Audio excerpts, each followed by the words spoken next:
Welcome to the deep dive. I'm really glad you could join us today.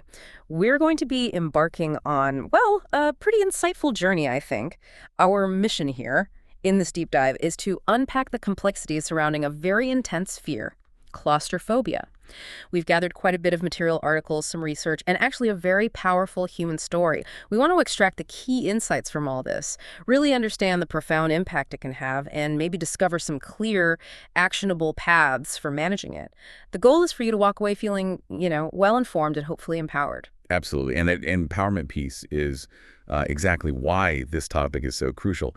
Understanding fears like claustrophobia isn't just about sticking a label on something. It's really about recognizing how deeply they can affect someone's daily life, their choices, and, well, ultimately their overall well-being. It's about shedding some light on what people might be quietly enduring and, perhaps more importantly, showing them that there are avenues for support for freedom. They really do exist. Okay, so let's dive in and unpack this then.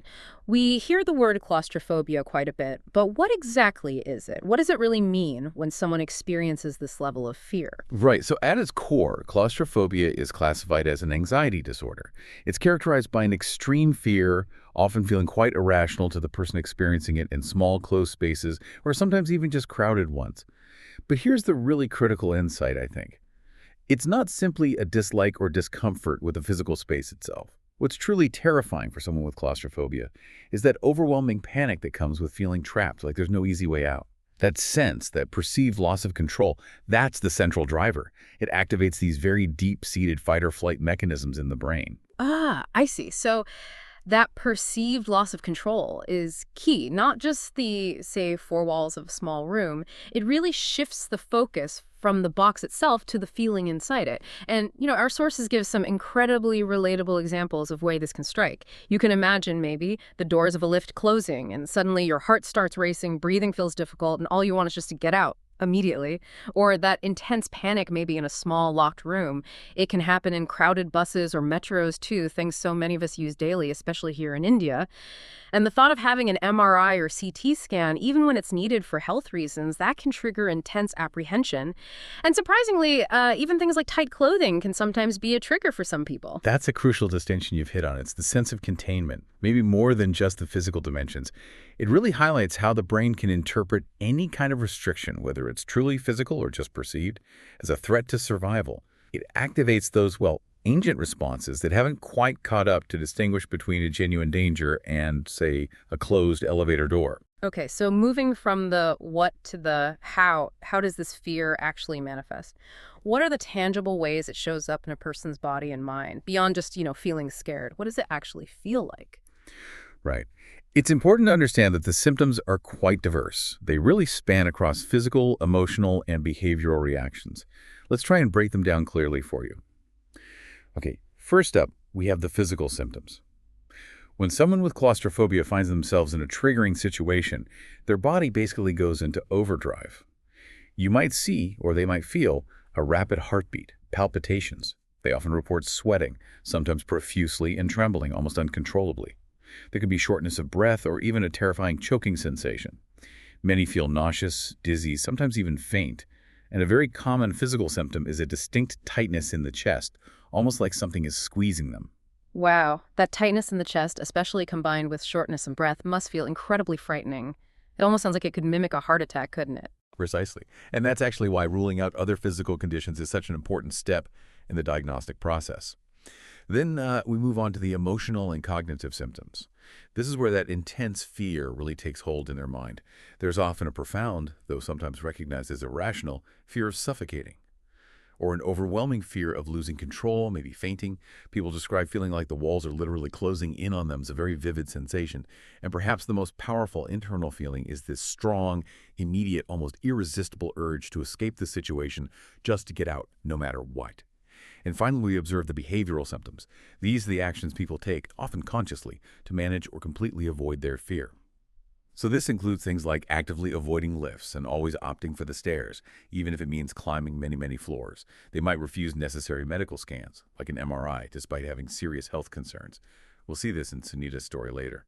Avoiding travel in crowded buses, metros, or airplanes is also very common. And sometimes you'll see people carrying what they perceive as safety objects, maybe a water bottle or a small fan, just for reassurance if they actually have to enter a confined space. Yeah, these aren't just minor worries, are they? They sound like everyday signs that can profoundly impact a person's routine, their ability to access essential services like healthcare, and just their overall quality of life. The way it seems to permeate so many aspects of daily existence is really quite striking.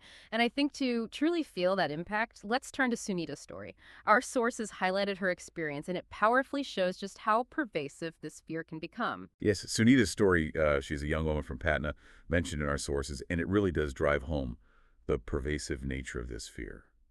Sunita apparently once got stuck in a crowded lift. It was only for about 5 minutes. Now, that may not seem like a long time to many of us listening, but for her, it was deeply traumatic, a really scarring experience. After that single incident, she started completely avoiding lifts, all lifts. And this wasn't just a minor inconvenience. It actually led to a significant life change. She had to move her office job simply because it was on the 8th floor, and the stairs were just too much every day. Later on, despite having some health issues that required investigation, she refused an MRI scan, purely due to her overwhelming fear of the machine. That really showcases how this phobia can directly interfere with crucial health decisions. What's truly insightful about her story, I think, is how claustrophobia can subtly, but profoundly, restrict a person's daily life.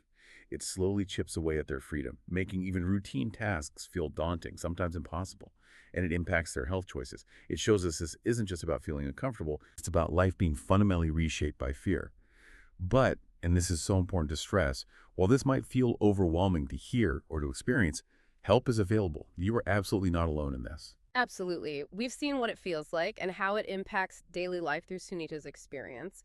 But where does this intense fear actually come from? Is it always linked to a single traumatic event like Sunita's lift experience, or are there sometimes deeper, maybe more subtle roots that people might not even realize are there? That's a really great question. And our sources point to several common developmental factors, actually. Often, claustrophobia seems to have its roots in childhood experiences. Things like maybe being locked in a dark room as a punishment, or accidentally getting trapped in a cupboard during a game. Things like that. Sunita's experience getting stuck in that lift for just 5 minutes, that perfectly illustrates how traumatic incidents, even seemingly brief ones, in later life, like an accident in a tunnel or any prolonged confinement, can be a direct root cause as well. Beyond just experiences, there can also be biological factors at play. Some research indicates an overactive response in a specific part of the brain, the amygdala. The part associated with processing emotions, especially fear. Hyperactivity there essentially means the brain's alarm system is maybe unusually sensitive or triggers too easily. Genetic factors can also play a role. If anxiety disorders tend to run in the family, there might be a higher predisposition. That's interesting. So, if anxiety runs in the family, does that mean someone is almost destined to have it? Or is it more like a predisposition that still needs a specific trigger or something to actually manifest? It's definitely more of a predisposition, yeah. Think of it maybe like having the underlying wiring, but it often needs an actual experience or perhaps a learned behavior to fully activate the fear response.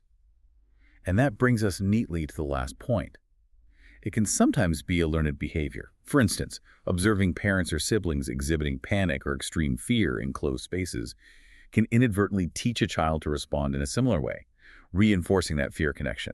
It typically tends to begin in childhood or adolescence, and importantly, it can persist right into adulthood if it's left untreated. Okay, so if someone listening suspects they might be experiencing this, how do doctors or psychologists actually identify claustrophobia? What's the process for getting a proper diagnosis? Right. The diagnostic process itself is usually quite straightforward, but it needs to be thorough. Doctors and psychologists, like the ones mentioned at Medrak Hospital, Jahanabad, in our sources, they usually start by asking very targeted questions. They want to understand your specific experiences. Things like, do you actively avoid lifts, metros, or those medical scans we talked about? Do you feel extreme anxiety when you're in small rooms or very crowded places?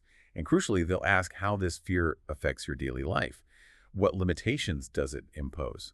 For example, does it impact your ability to work, like with Sunnita, or seek necessary medical care?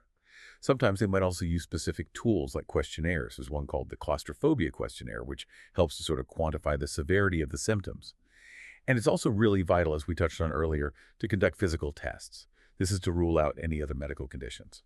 Symptoms like a rapid heartbeat or shortness of breath can sometimes mimic heart or lung problems, so doctors need to be sure there isn't an underlying physical cause before confidently diagnosing claustrophobia. This naturally leads to perhaps the most important question: is there hope? Can claustrophobia actually be treated, or is it something people just have to kind of learn to live with forever? Oh, absolutely. There is immense hope. That's the really good news here. Claustrophobia is treatable. Our sources provide a really strong message of reassurance on this. It is definitely not a lifelong curse. There are various avenues available for support and healing, offering clear paths towards management and, ultimately, recovery. Let's look at what those are. First, there's actually a lot you can do through self-help and lifestyle changes. This is often a good starting point. This includes things like practicing deep breathing techniques or relaxation exercises before you anticipate entering a potentially triggering space.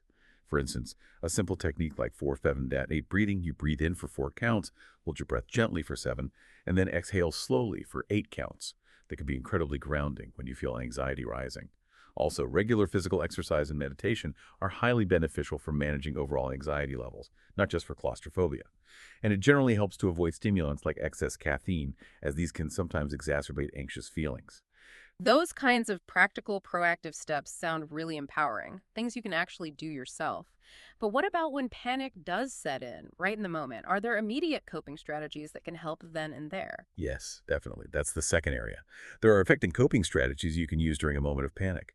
Focusing on slow, rhythmic breathing, maybe just simply counting in 1, 2, 3, out 1, 2, 3, that can help regulate your body's physiological response, calm the system down. Sometimes closing your eyes and deliberately visualizing a safe, comforting place can shift your mental focus away from the immediate fear.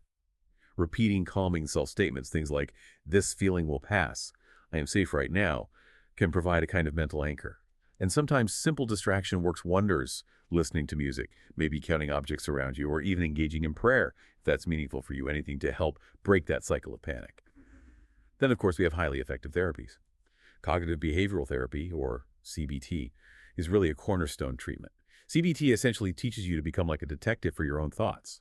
You learn to identify those distorted or unhelpful thinking patterns that fuel the fear, and then you actively challenge and reframe them into more realistic ones.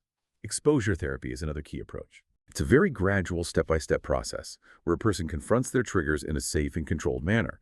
It's kind of like gradually teaching your brain that the monster under the bed isn't real by repeatedly showing it that the feared situation, like standing in a small room for a short time, then longer, is actually safe.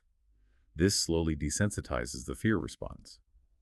And thinking back to Sunnita, perhaps virtual reality therapy could be a great option. It uses VR technology to safely simulate confined spaces like that lift within a controlled therapeutic environment. It lets you face the fear without the real-world risk.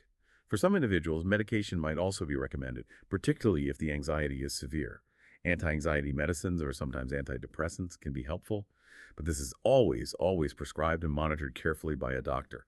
It's not usually the first line of treatment, but it can be very helpful alongside therapy. And finally, never underestimate the power of support systems. Talking with others who understand, maybe in support groups, can significantly reduce feelings of stigma and isolation. It provides shared understanding. And the role of family support is also vital. Offering encouragement and understanding, not forcing things, can help create a safe environment that's conducive to recovery. That's such a comprehensive and actually really hopeful overview. It truly emphasizes that claustrophobia, as daunting as it feels, is a condition with clear, evidence-based paths to management and recovery. It seems the core insight behind many successful therapies isn't just about conquering fear in a battle, but more about actively retraining the brain, doesn't it?